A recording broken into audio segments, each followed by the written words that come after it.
I never knew who my real parents were. All my life, I was told I was abandoned on the steps of the orphanage by someone in a hurry, someone who didn't want to be seen. That's the story I grew up with, the one that shaped how I saw myself for 22 years. But what they didn't know, what I didn't know, was that I hadn't been left gently on those stone steps like some movie scene. The truth was much worse. I had been discarded, like garbage, quite literally. The nuns found me after a garbage collector heard my cries coming from inside a large trash bin behind St. Mary's Church. I was barely breathing, wrapped in nothing but a bloody cloth that smelled of rust and decay. Sister Catherine told me years later that when they pulled me out, I was blue around the lips. My tiny fists clenched so tight, they thought I might never open them again. I never understood the weight of that beginning until much later.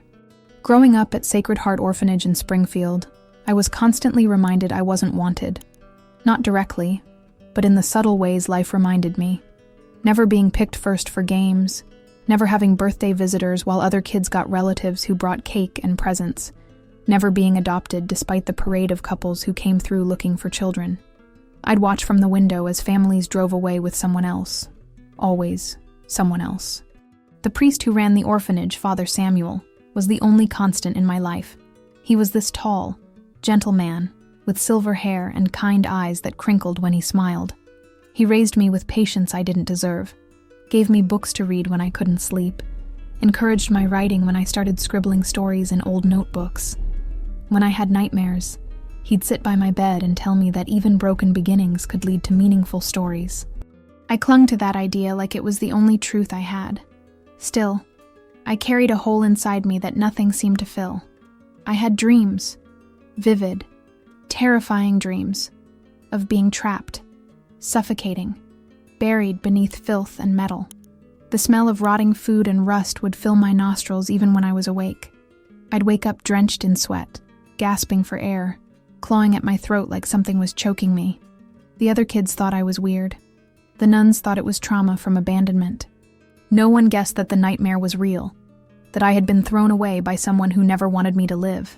In those dreams, I could feel cold metal pressing against my back, hear the echo of my own cries bouncing off metal walls. Sometimes I'd dream of hands, adult hands lifting me up, but not to comfort me, to discard me, to make me disappear. During the day, I tried to push those images away. I focused on my chores, helping Sister Margaret in the kitchen, organizing books in Father Samuel's study. I learned to make myself useful, thinking maybe if I was good enough, helpful enough, someone would want me. But deep down, I knew something was different about my story. Other abandoned kids had notes left with them, or at least got found in safe places. I got found in the trash. The worst part wasn't the nightmares or even the rejection. It was the questions that ate at me every single day. Who hated me so much that they wanted me to die? What had I done wrong before I could even speak or walk? Why wasn't I worth saving? These thoughts followed me everywhere. To school, to church, to the dinner table where I sat with 12 other unwanted kids who at least had normal abandonment stories. Father Samuel would find me sometimes, staring out the window or sitting alone in the chapel. He'd put his hand on my shoulder and say, "Emma, your story isn't over yet." But I always wondered if it should have ended before it began. In that trash bin behind the church, if maybe whoever put me there had been right all along. The orphanage became my only home, and the children there became my family. There was Marcus, who came when he was 8 after his mom died of cancer. Sarah, who got taken away from her parents when she was 5. Tommy, who never talked about why he was there but had scars on his arms that told their own story. We were a collection of broken pieces, but we fit together somehow. I grew up learning to survive with little, and to find joy in small things that other kids took for granted. A slice of cake on Christmas was a celebration. Hand-me-down books from the church's storage room were treasures. Father Samuel's gentle voice reading us stories at night in the common room was better than any television show. I learned to cook by helping Sister Margaret make meals for 30 kids with whatever donations came in.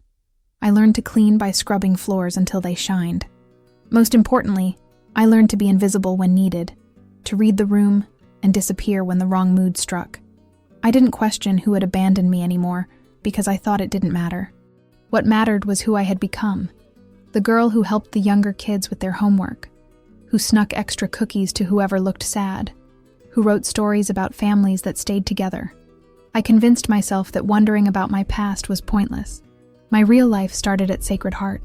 School became my escape.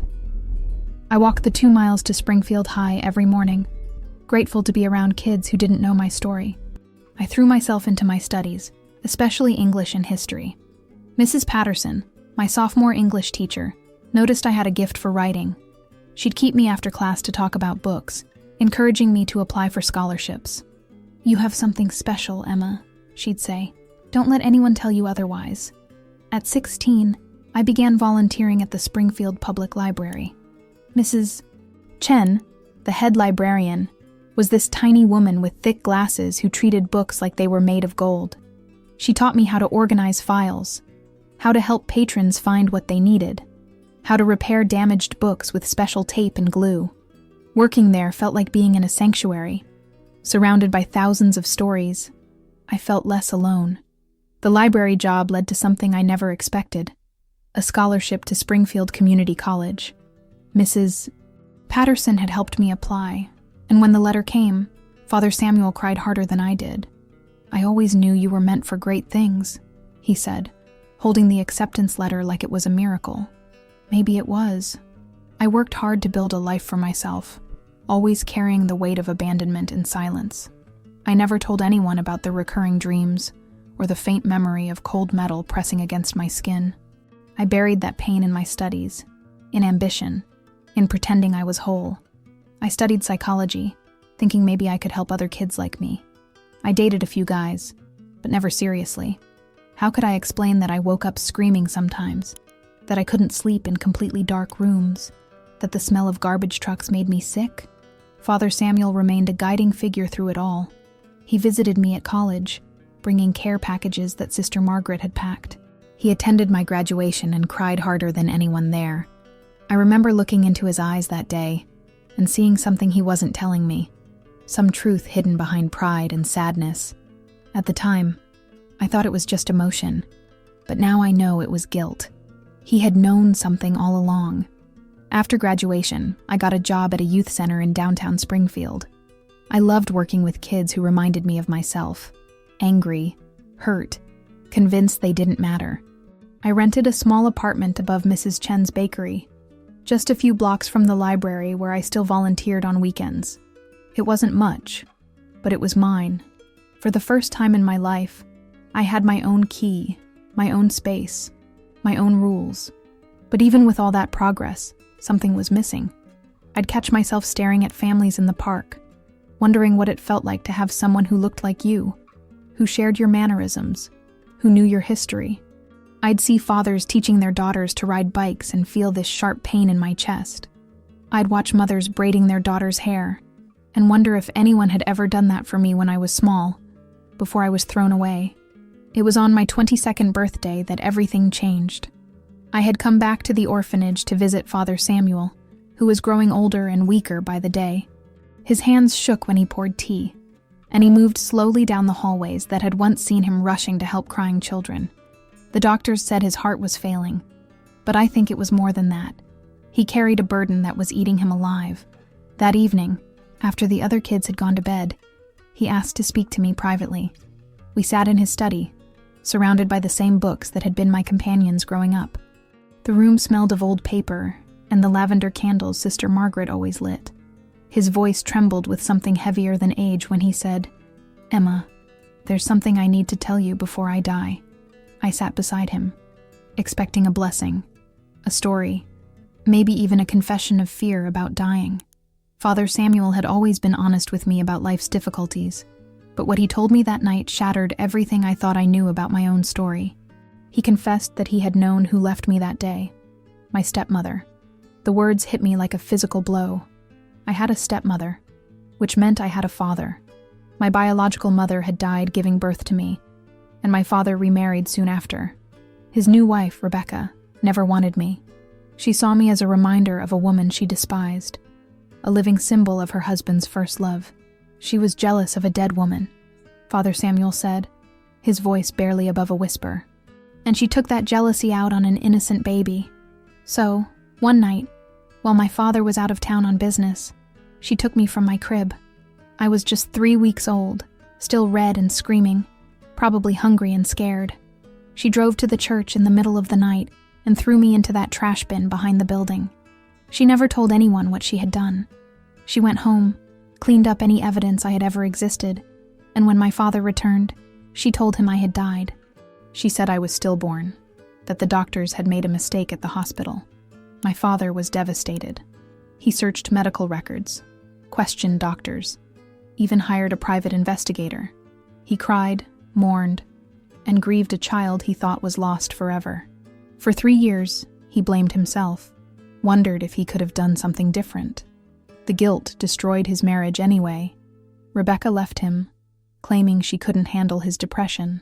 Hearing that felt like my heart had stopped beating. For 22 years, I had believed I was unwanted, that my very existence was a burden someone couldn't bear. But the truth was worse. I was hated. I was discarded like I didn't matter by someone who had never even tried to love me. And all that time, my real father was grieving, not knowing I was alive, growing up less than 10 miles from his home. "Why didn't you tell me?" I asked, my voice cracking. "Why didn't you tell him?" Father Samuel's eyes filled with tears. "I was afraid." Rebecca threatened to deny everything, to say I was lying. She said if I ever told anyone, she'd claim I was the one who abandoned you. I was young then, Emma. I was scared of losing my position, of not being able to help the other children. I thought I was protecting you by keeping you safe here, but I didn't feel protected. I felt robbed. Robbed of a father who had wanted me, who had looked for me, who had never stopped loving me even though he thought I was dead. I felt robbed of 22 years of belonging somewhere, of having someone who shared my nose or my laugh or my stubborn streak. "What's his name?" I whispered. "Lucas Andrade. He's a professor at Springfield University, literature department." Father Samuel reached into his desk drawer and pulled out a faded newspaper clipping. He wrote this article about grief and loss 5 years ago. He mentioned having a daughter who died as an infant. I stared at the grainy photo of a man with kind eyes and graying hair. He looked tired, like someone who had been carrying pain for a long time. But there was something in his face that reminded me of my own reflection. The shape of his eyes, maybe. The way he held his mouth. "He's been living his whole life thinking his daughter is dead," I said, the reality hitting me in waves. "And I've been living mine, thinking my father never wanted me." Father Samuel nodded, tears streaming down his cheeks. "I'm sorry, Emma. I'm so sorry. I should have told you years ago. I should have been braver." That night, I couldn't sleep. I walked the streets of Springfield like a ghost, haunted by the faces of people I didn't know yet somehow belonged to. I passed the university where my father worked, wondering if he was in one of those buildings, grading papers or preparing lectures, never knowing his daughter was walking by. After that revelation, I couldn't sleep, couldn't eat, couldn't focus on anything. I called in sick to work and spent 3 days walking around Springfield like a zombie. I'd find myself standing outside the university gates, watching professors and students come and go, wondering if one of them was him. I'd sit in coffee shops near campus, studying every middle-aged man who walked in, looking for my own features reflected in a stranger's face. The rage, grief, and confusion churned inside me like a storm. I kept thinking about Rebecca, this woman who had thrown me away like garbage because she couldn't stand the sight of me. I imagined her living her life all these years, probably remarried, maybe with other children she actually wanted. Did she ever think about what she'd done? Did she ever wonder if I had survived? Or had she pushed it so far out of her mind that she'd convinced herself it never happened? I went back to the orphanage the next day and found Father Samuel in the chapel praying. When he saw me, his face crumpled with guilt and worry. "Emma, I'm so sorry. I should have... Why did you wait so long to tell me?" I interrupted, my voice sharper than I intended. 22 years, Father. 22 years of wondering what was wrong with me, why I wasn't good enough to keep. He looked older than I'd ever seen him. "I wanted to protect you. I thought if you knew the truth, it would hurt you more. I thought it was better to let you believe you were simply abandoned than to know someone actively tried to kill you. But I didn't feel protected. I felt robbed of the chance to know my father, robbed of the choice to decide for myself what truth I could handle. "That wasn't your decision to make," I said, and I could see the words hit him like a physical blow. I began investigating quietly, spending hours at the library researching. Through old church records and community contacts, I tracked down more information about my father. His name was Lucas Andrade, just like Father Samuel had said. He was 45, a professor of American literature at Springfield University. He lived alone in a small house on Maple Street, just 15 minutes from where I'd grown up. I found his faculty photo online and stared at it for hours. The resemblance was undeniable now that I knew to look for it. We had the same dark hair, the same stubborn chin, the same way of tilting our heads slightly when we were thinking. But his eyes carried a sorrow I recognized instantly, the same emptiness I saw in my own mirror every morning. I started following him, not in a creepy way, but just to understand who he was. I'd sit in the back of his lectures sometimes, listening to him talk about Hemingway and Fitzgerald, with a passion that made his whole face light up. I'd watch him eat lunch alone in the faculty cafeteria, always with a book propped open beside his sandwich. I'd see him at the grocery store on Saturday mornings, buying enough food for one person, looking like the loneliest man in the world. The more I watched him, the more I realized how much we'd both lost. He'd been living as a broken man for 22 years, carrying the weight of losing a child he'd never even gotten to hold. And I'd been living as a broken woman, carrying the weight of thinking I was unwanted. We were both grieving the same relationship, just from different sides. I knew I couldn't stay silent forever, but I was terrified of approaching him. What if he didn't believe me? What if he thought I was some crazy person trying to scam him? What if he took one look at me and decided he was better off thinking I was dead? What if, after all these years of wondering about my father, he turned out to be a disappointment?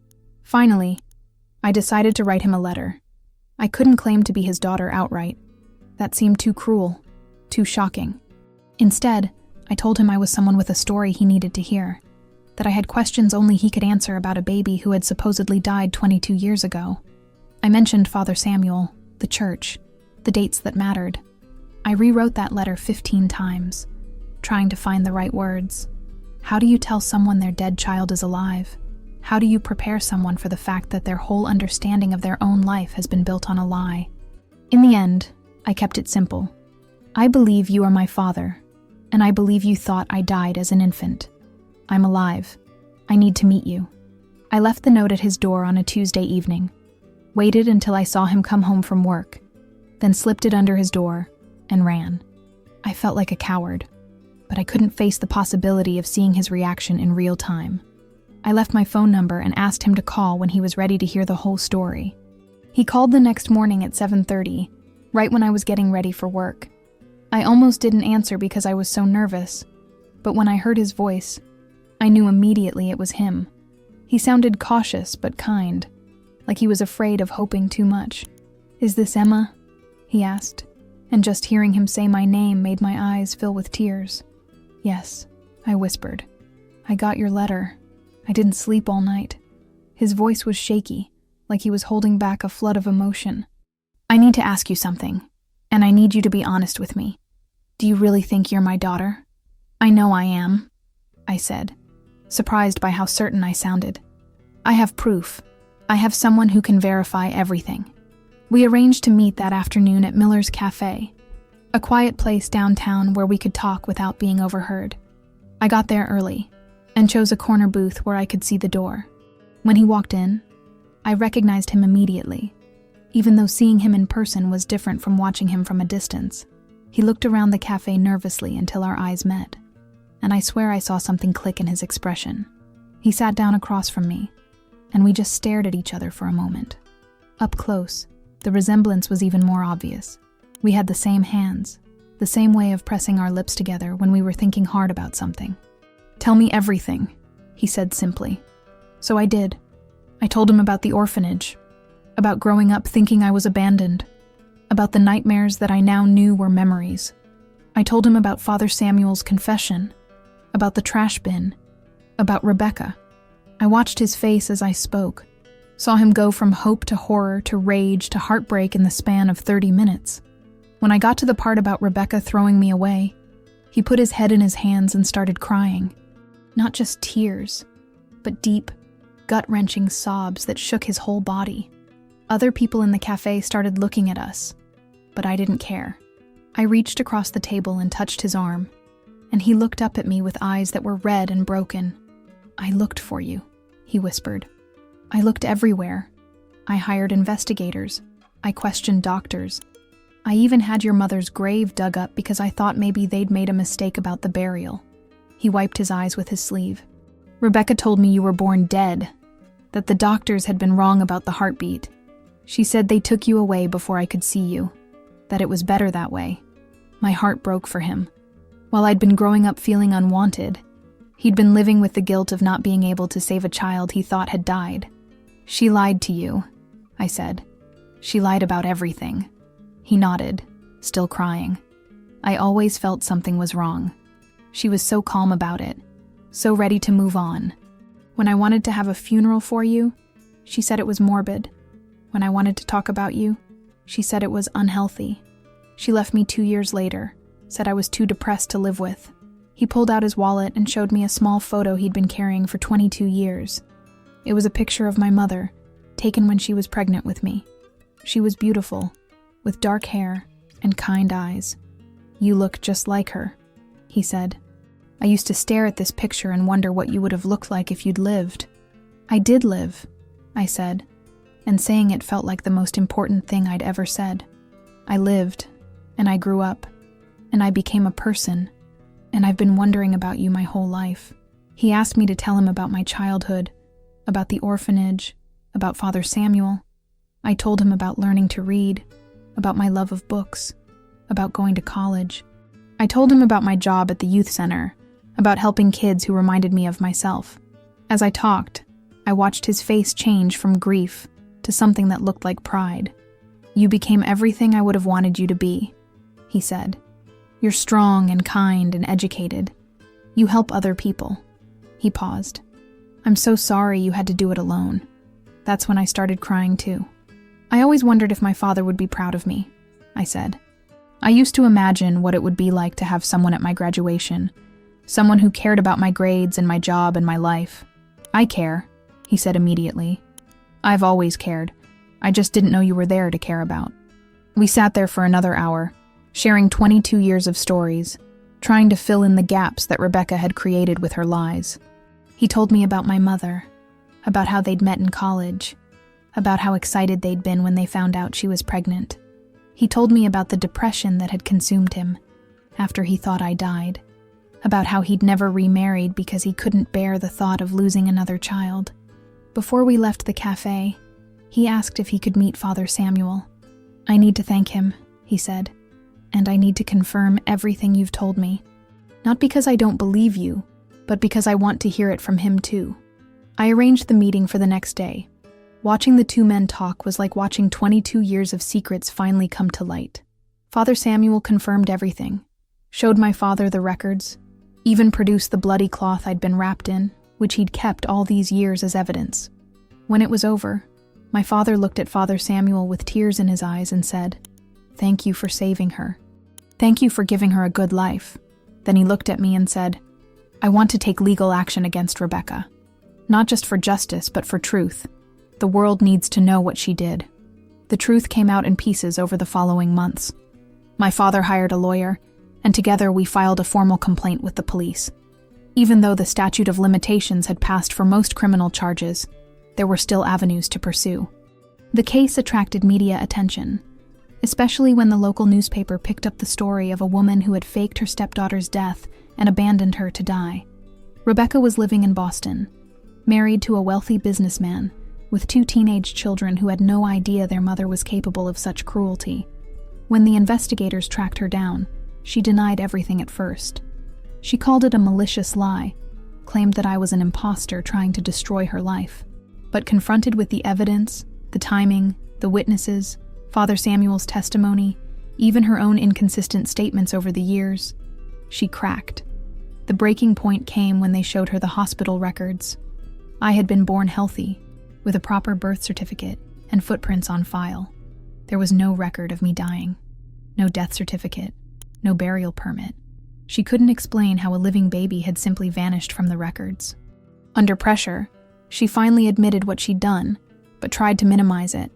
She claimed she'd panicked, that she'd never meant for me to die, that she'd thought someone would find me quickly. But the investigators had done their homework. They'd found the garbage collection schedule from 22 years ago. If that garbage truck had come just 2 hours earlier, I would have been crushed to death. She hadn't left me somewhere safe and hoped for the best. She'd left me somewhere I was likely to die, and she'd done it deliberately. Her reputation crumbled overnight. The story made national news, and her husband divorced her within a month. Her own children, horrified by what their mother had done, cut contact with her entirely. She lost her job, her social standing, and her carefully constructed life. The shame and social fallout were severe, probably worse than any prison sentence would have been. But the real victory wasn't in her downfall. It was in what I gained. For the first time in my life, I began to feel like I belonged somewhere. My father and I started slowly, carefully building a relationship that should have begun 22 years earlier. I moved in with him temporarily, and we spent hours talking, sharing stories, trying to make up for lost time. His house on Maple Street became my sanctuary. He'd kept a room that was supposed to be my nursery, though he'd never told anyone that. It was filled with books and papers now, but he showed me where the crib would have been, where he'd planned to sit and read to me. We transformed it into a proper bedroom, painting the walls a warm yellow and filling it with pictures of us together, making new memories to replace the ones that had been stolen. We visited my mother's grave together for the first time. Helen Marie Andrade, beloved wife and mother. My father had been visiting her every month for 22 years, bringing flowers and talking to her about the daughter he thought he'd lost. Standing there with him, I finally understood that I'd been mourned, that I'd been loved even when I didn't know it. "I used to tell her about you," he said, kneeling by the headstone. "I'd tell her what I thought you'd be like, what I hoped you'd accomplish.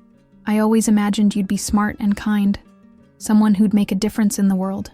He looked up at me with tears in his eyes. I was right. The healing wasn't instant or easy. We both had to learn how to be father and daughter as adults, how to navigate a relationship that had been interrupted before it could even begin. There were awkward moments, misunderstandings, times when we both felt the weight of all those lost years. But slowly, we found our rhythm. I learned that I got my love of books from him, my stubborn streak from my mother, my sense of justice from both of them. He learned that I was stronger than he'd ever imagined, that I'd survived and thrived despite everything that had been done to me. We discovered we both liked old movies, that we both cried at the same scenes, that we both had a habit of staying up too late reading. Now, 3 years later, I work as a counselor for children in the foster care system. I tell them that no beginning defines your worth, that the circumstances of your birth don't determine your value as a person. I know that because I was thrown away like garbage and still found a way to live, to love, to matter. I know it because I found a father who had been looking for me for 22 years, who had never stopped believing I was worth finding. My father and I have dinner together every Sunday. We're planning a trip to Ireland next summer, to visit the places where my mother's family came from. He's teaching me to play chess, and I'm teaching him to use social media so he can see pictures of the kids I work with. We're building a life together, one that's different from what it would have been if I'd grown up with him, but one that's ours. In the quiet hours of the night, when those old dreams sometimes return, I remind myself that I am no longer lost. I was found, not just by the garbage collector who heard my cries, but by the father who never stopped looking for me, even when he thought I was dead. I am no longer the unwanted child thrown away in the dark. I am Emma Andrade, daughter of Lucas and Helen, counselor to children who need hope, living proof that love can survive even the cruelest lies.